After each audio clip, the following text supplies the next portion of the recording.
हा बोला मो बेटा.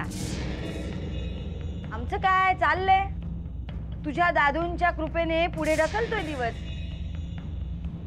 हो. अच्छा अच्छा, दादूंना टीव्हीवर पाहिलंस म्हणून फोन केलास. अरे त्यांचा अभिमान वाटून तुला काय उपयोग, त्यांना तुझा अभिमान वाटला पाहिजे. नाही नाही, या सुट्टीत इथे अजिबात यायचं नाही. अरे पुन्हा बिघडशील. त्यापेक्षा मी आणि श्रावणीच तिथे येतो ना. हा ए अमू, अरे आत्ताच तुझे दादू आले आहेत. हो हो, तू फोन ठेव, मी नंतर तुला फोन करते. Okay bye. बाबा तुम्हाला पाहिलं आणि जीवात जीव आला. हो, तुमच्या काळजीने 24 तास टीव्ही समोर बसले होते. अच्छा.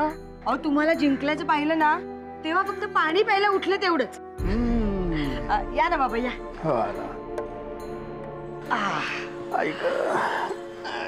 कसा झाला प्रवास? उत्तम उत्तम झाला. घरातले लोक कुठे आहेत ना. अहो मीच तुमची वाट बघत इथे बसले होते. तू एकटी? हो. अब अमोलचा फोन आला होता.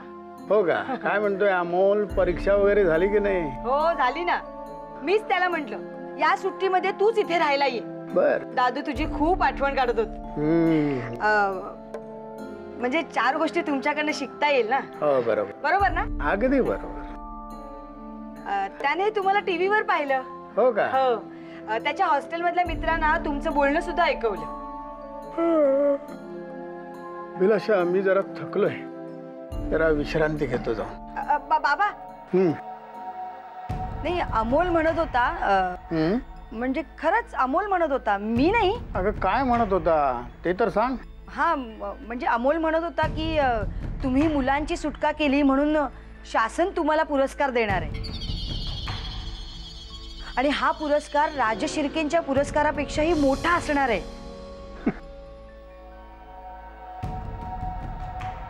दादू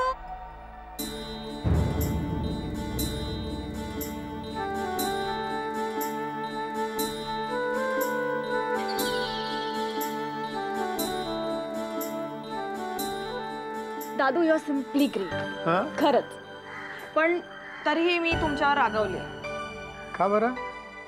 एकटेच निघून गेलात. तुम्हाला काय झालं असतं तर? दादू प्रत्येक वेळी जाताना मला घेऊन जाताना, मग ह्यावेळी का नाही नेलं? खरंय तुझं. मी प्रत्येक वेळेस तुला घेऊन जातो, पण यावेळेस घटनाच अशी भयानक घडली आणि इतक्या तातडीने निघावं लागलं की तुला बरोबर घेऊन जाताच आलं नाही मला. I am sorry. बाबा, आजपर्यंतचे तुमचेच निर्णय बरोबर होते. आम्हीच तुम्हाला समजून घ्यायला कमी पडलो. रणवीर राजे शिर्केंना सुद्धा त्यांची चूक कळल्यानंतर ते आपल्या घरी तुमची माफी मागायला येऊन गेले. हो का? आपला खोटा मोठेपणा दाखवण्यासाठी शाळेसाठी मदतीचा चेक घेऊन ते तिथं सुद्धा आले होते. मग तुम्ही ती मदत स्वीकारली? मकरंद, माझ्यासारख्या फाटक्या माणसाला जेव्हा कोणी इतकी मदत देऊ इच्छितं ना, तेव्हा त्याचा हेतू आपण तपासून पाहायला नको का? डीप्स बास की चल. बस बस. दास लवकर आवर. Shooting is going. दास वेगळ्या पोज रे, त्याच नको घेऊ. चल. Smile right face. That's right. I'm not sure. Hi Vikramaditya. Next. I'll call him later. How surprising. तू मला आता भेटशील असं मला वाटलंच नव्हतं. ऍक्च्युली तुझ्याशी सकाळी फोनवर बोलल्यावर सुद्धा मला तुला भेटून एकदा सॉरी म्हणायचं होतं. मला खूप गिल्टी वाटतंय. I am extremely sorry. It's okay. तू इथे कशी काय? Look test. Look test? हो ना, आज माझी लुक टेस्ट आहे आणि तू मला भेटलास. I am so lucky. एक मिनिट, जस्ट अ सेकंड. या ऍड एजन्सीने तुला इथे बोलवलंय लुक टेस्ट साठी? हो. हां? Hey guys, look here. ही मुली, ही श्रावणी देशमुख. या मुलीचं असं म्हणणं आहे की ती इथे आली आहे राजेश शिर्केच्या ऍड कॅम्पेनच्या लीड मॉडेलच्या लुक टेस्टसाठी. राजेश शिर्के ग्रुप ऑफ इंडस्ट्रीच्या ऍड कॅम्पेनची लीड मॉडेल बनणं ही इतकी सोपी गोष्ट आहे नाही. गेट स्टार्टअप या. You are the director. मला सांग, या मुलीमध्ये एक तरी असा गुण तुला दिसतोय की हिने राजेश शिर्के ग्रुप ऑफ इंडस्ट्रीच्या ऍड कॅम्पेनची लीड मॉडेल बनाव? वाटतं तुम्हाला कोणाला याच्यात काही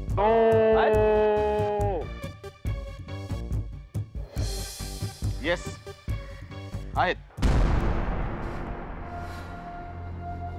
आम्हाला असं वाटतं की या मुलीमध्ये राजेश शिर्केच्या ऍड कॅम्पेनचे लीड मॉडेल बनण्याचे सगळे गुण आहेत.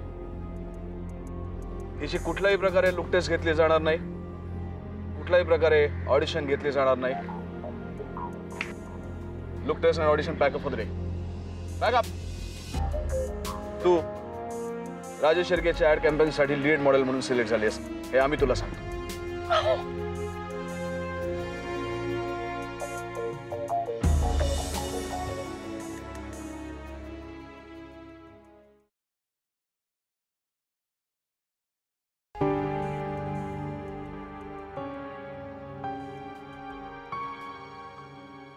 बाबा, काय रे?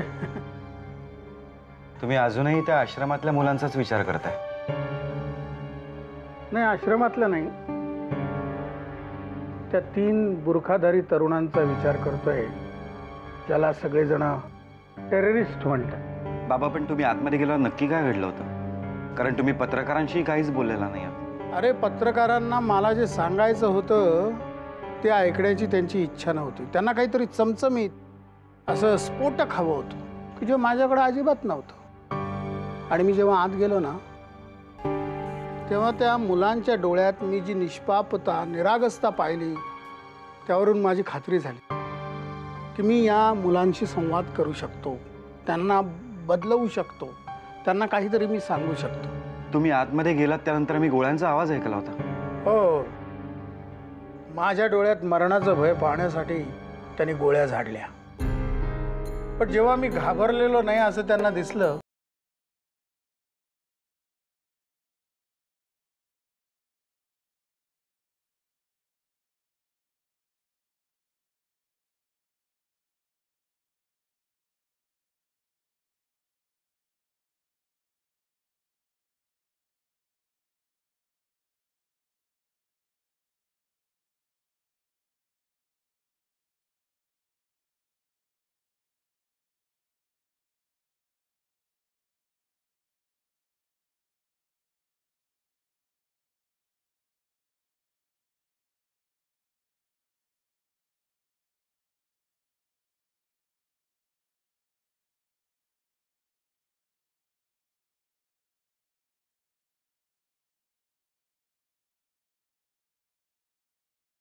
वाईट वाटतं. पण आता कोर्टात त्यांचा निकाल लागेलच.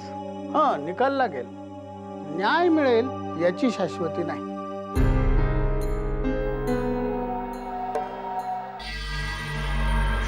Fine, ना? Yeah, excellent. Fine.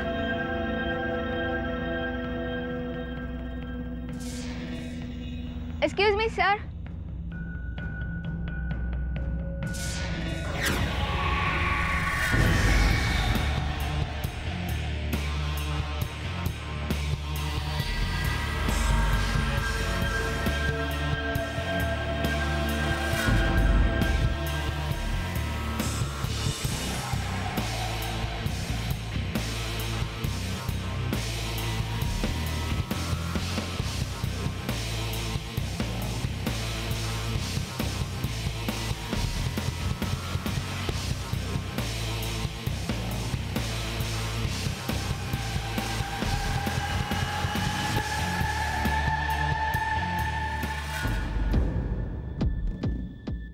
तुम्हाला काय वाटलं? तिला या अशा लुक मध्ये बघून मी खूप खुश होईल, इम्प्रेस होईल? अजिबात नाही. ही साडी कोणी दिली तिला? कोणी दिली? रेडी, कम यार, फास्ट कम यार. तुम्हाला काय ड्रेस सेन्स आहे की नाही? युजलेस.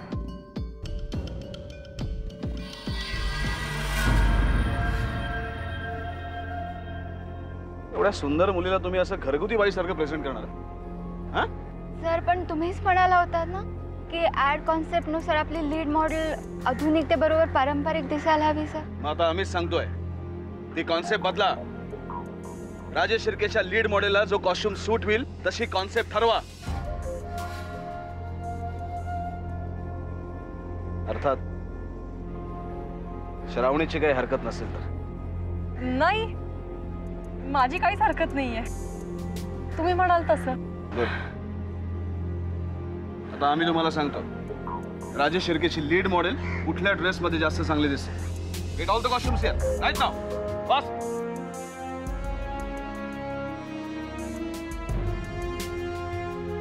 ओके श्रावण.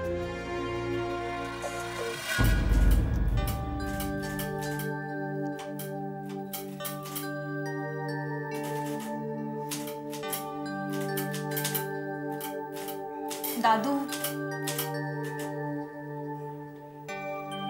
दादू, बोल बोल. तुमचं वागणं कधी कधी आम्हाला कळतच नाही.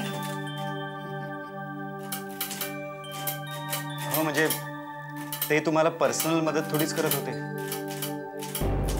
5 कोटी ही काही लहान रक्कम नाही ना. त्यांच्या मदतीचा शाळेला फायदाच झाला असता. शाळेचा फायदा व्हावा म्हणूनच मी ती रक्कम नाकारली. आणि ती मदत नव्हतीच मकरन. राजेश शिर्के घराण्याची भावी गुंतवणूक होती ती. आणि राजेश शिर्के तिथंच गुंतवणूक करतात जिथं त्यांचा फायदा असतो. देवयानी, या गुंतवणुकीची सुरुवात मला पुरस्कार जाहीर करण्यापासूनच झाली होती. आता त्यांनी खरेदीची रक्कम वाढवली आहे इतकंच. बाबा तुम्ही अजूनही त्यांच्याकडे त्याच नजरेने बघताय. कदाचित त्यांना त्यांच्या बोलण्याचा पश्चाताप होतही असेल. म्हणजे ते ज्या पद्धतीने बोलत होते त्यावरून तरी. मकरन, राजेश शिर्केंना कुठल्याही गोष्टीचा कधीही पश्चाताप होत नाही. आणि जाहीर सभेत त्यांचा अपमान झाल्यावर तर नाहीच नाही. आणि अजून एक गोष्ट सांगतो, ही एका नव्या डावाची सुरुवात आहे. योग्य वेळी तुमच्या लक्षात येईलच सगळं. तोपर्यंत फक्त माझ्यावर सोपवा. मी जरा बाहेर जाऊन येतो, कामावर पण येतो.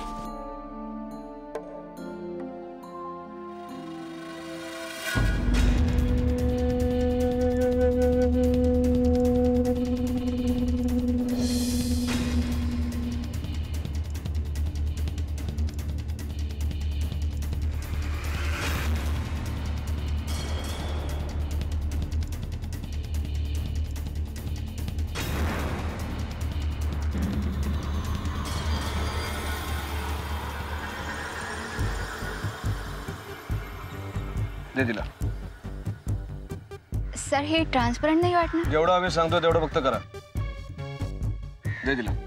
चलो ma'am.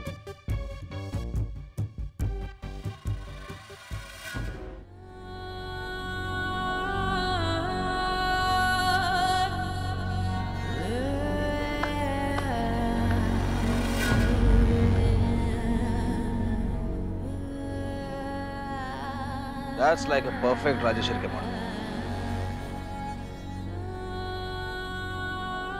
Great work, ready? Thank you. Great work, tips.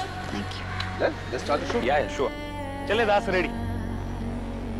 Okay. Shravani. Okay. हाँ. Okay. Confident. More sensuous. Okay. I want bright smile. Okay, ready?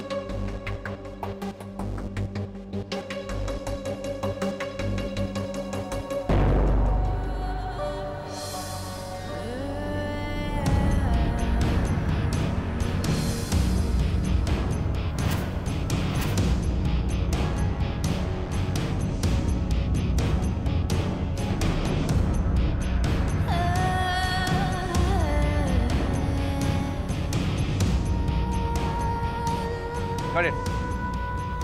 Ready? काहीतरी वेगळं बाय.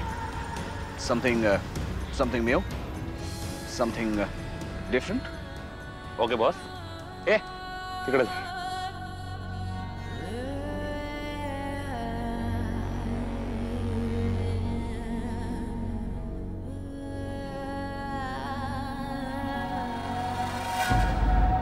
विश्वास, आतापर्यंत विश्वास ठेवला ना त्याचाच हा परिणाम. घरातले मोठे म्हणून ह्यांना कोणी काही बोलायचं नाही. यांनी मात्र घरच्यांच्या तोंडाला पानं पुसायची. या वयात हिरो बनायला निघालेत. नेहमी त्या राजे शिर्केंच्या मागे हात धुवून लागलेले असतात. काय तर म्हणे माझी तत्व. खळचटपणा आहे सगळा. अहो, एकदा नाही तर दोनदा घरी चालून आलेल्या लक्ष्मीला लाथाडणं यात कसली आले तत्व. याला दळभद्रीपणा म्हणतात. आता तर माझी खात्रीच पटलीये, डोक्यावर परिणाम झालेला माणूसच असं वागू शकतो. अहो, तुम्ही गप्प का? बोला ना काहीतरी. मी काय बोलणार? हेच तुमचं चुकतं. तुम्ही काही बोलत नाही ना म्हणून हे सगळं घडतंय. घरच्यांचं चांगलं भलं होण्याची संधी चालून आली होती, पण नाही, त्यांचा अहंकार दुखावला जातो ना. अगं, आजपर्यंत त्यांनी आपल्यासाठी काही कमी केलंय? मला जास्ती काही कळत नाही, पण एवढं मात्र नक्की कळतं की वडील म्हणून त्यांनी आपल्या मुलांना आपल्या पायावर उभं केलंय. आजही या वयात या घराचा भार ते बरोबरीनं उचलतायत. आणि अभिलाषा, आज बाहेर पडल्यावर लोक आपल्याकडे जे आदरानं बघतात ना, ते केवळ त्यांच्यामुळे. त्याने अजून आपल्यासाठी काय करायला हवं असं तुला वाटतं? अरे बापरे, आता तुम्ही सुद्धा त्यांच्यासारखंच बोलायला लागलात. परमेश्वरा, वाचव रे यांना. अगं, काय झालं? मॉम, सरप्राइझिंग न्यूज द्यायची मला तुला. हो, जरा हळू. या घरामध्ये अशा बातम्या ऐकायच्या म्हटल्या तरी भीती वाटते. सगळेजण वाईटावरच टपलेले आहेत. मॉम, हे घर, ही माणसं, सगळं काही विसरून जाशील अशी बातमी आहे माझ्याकडे. हो, काय बातमी सांग ना. मी तुला जातानाच सांगितलं होतं ना की ते जरी राजे शिर्के असले तरी मी श्रावणी देशमुख आहे म्हणून. म्हणजे विक्रमादित्य तुला भेटले? अगं, भेटले म्हणून काय विचारतेस मॉम? राजे शिर्केंच्या ऍड कॅम्पेनची लीड मॉडेल म्हणून माझी निवड झाली आहे. श्रावणी, काय केलंयस तू? हे काय केलंस म्हणजे? ही फक्त सुरुवात आहे, सुरुवात. राजे शिर्के ब्रँडची लीड मॉडेल म्हणून निवड होणं तुला वाटतंय ना, तितकं सोपं नसतं देवयानी. खूप कॉम्पिटिशन असते आणि त्यांनी फक्त माझ्या टॅलेंटमुळे मला निवडलंय, कळलं? तू फक्त बघत राहा. एक दिवस मी इतकी पुढे गेलेली असेल की तू सगळ्यांना सांगशील मी श्रावणी देशमुखची बहीण आहे म्हणून. हे बघ श्रावणी, तू खूप मोठी हो, पण आत्ता तू जो मार्ग निवडलायस ना, तो चुकीचा आहे. हे बघ श्रावणी, somehow मला असं वाटतं की लीड मॉडेल म्हणून तुझी जी निवड झाली आहे ना, त्यामागे विक्रमादित्यचा खूप मोठा प्लॅन आहे. वाटलंच मला, तरी म्हटलं अजून कोण कसं उलट बोललं नाही. माझ्या मुलीच्या आयुष्यात जरा काही चांगलं घडायला लागलं की झाली तुमची सुरुवात. तुझे दादू त्या राजे शिर्केंबरोबर मुद्दामून भांडण उकरून काढतात. पण हे किती महागात पडेल याची कल्पना आहे तुम्हाला? पण माझी श्रावणी बघ, किती समजूतदार आहे. ती त्यांना जवळ आणण्याचा प्रयत्न करते. पण नाही, माझ्या मुलीमधलं काही चांगलं तुम्हाला दिसतच नाही ना. काकू, तिच्या भल्यासाठीच बोलतेय मी हे सगळं. देवयानी बाई, हे दादूंचं तत्वज्ञान तुम्ही तुमच्या शाळेत मुलांना शिकवा. दादूंचा तुझ्या आईच्या डोक्यावर हात आहे, तुझ्या आईचा तुझ्या डोक्यावर. काय होणार आहे या घराचं देव जाणे. चल श्रावणी, आपण निघूया.